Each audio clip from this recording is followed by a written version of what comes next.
Kaixo, Irma Juaristi Madina naiz, 47 urte dakot, 1978ko urtarrilak 28an jaiota, hemen Oñatin, eta komertzio txiki bateko arduraduna naiz. Euskaraldi guztietan parte hartu dut, eta aurten ere parte hartzen dut, eta besteetan bezala, beste ekitaldietan moruan hau bizi naiz.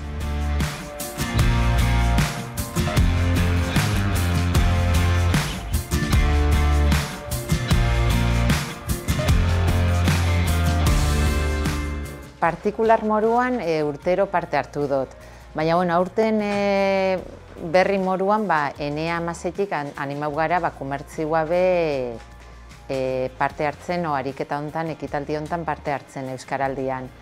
Eta, guretzat hau bizi gara, eta, gehien bat gure hizkuntza da, gu maite dugun hizkuntza, orduan, ariketa hau interesante pentsatzen izat, naiz da egunerokotasunean saiaketan gara euskaraz egiten, da gure lehenengo hitza euskara izaten, ariketa honetan egiten du era konstientia guan hau, ezta? Orduan, alde hortatik importantia pentsatzen izat, eta euskaran aldeko granutxo hau ipintia, ezta?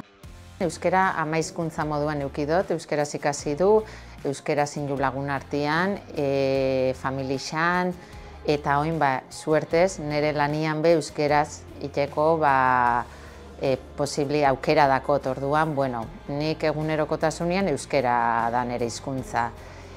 Eta, eta saiatzen naiz, hori lehen esan dute moduan, ez?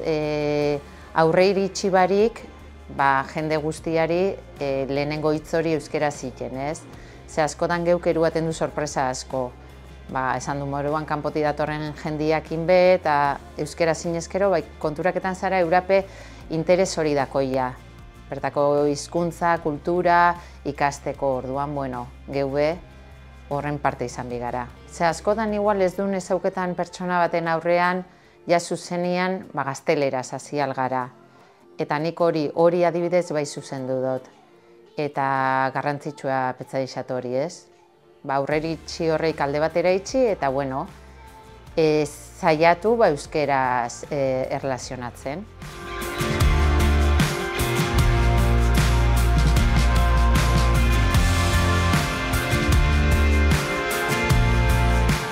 Oñatiko komertzio gehienetan euskara dala gure hizkuntza, eta norbait datorrenean beti euskara da gure lehenengo hitza. Baina bai da egisa, askotan egunerokotasunean ahaztu egiten gariela, edo, detaile txiki horrek, batzutan alde batera itxi aldula, orduan, ekitaldia bona da horretako, ez? Kontzientzia hori hartzeko, eta detaile txiki horrek diala biadianak, ez? Hau da, sartu eta kaixo bat, lehenengo hitz hori euskaraz izatea. Eta, hortan, kontzientzia eta ariketa honek hori jendozku, ez?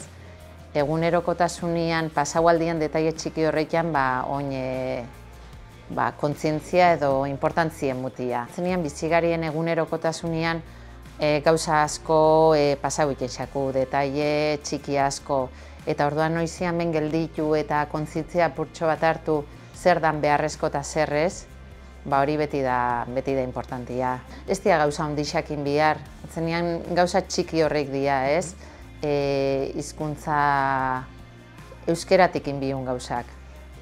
Oñati mailan nik ikusten dutela bastante euskera iken dela, gazte eta umeen artean baita. Kanpotik datorren jende askon euskaraz ikasten dau, eta horrek nik uste dut hori baino gauza politia horik ez da, baina bertakoak ez gara ahaztu behar zaintzen gure hizkuntza. Eta, hori da, alik eta geixen eta etxetik ikasten da, ezta, umiek be, etxetik guk izan bigara horren eredu. Orduan, dana hizkuntza eredu guk zaindu euskara eta gu maitatu.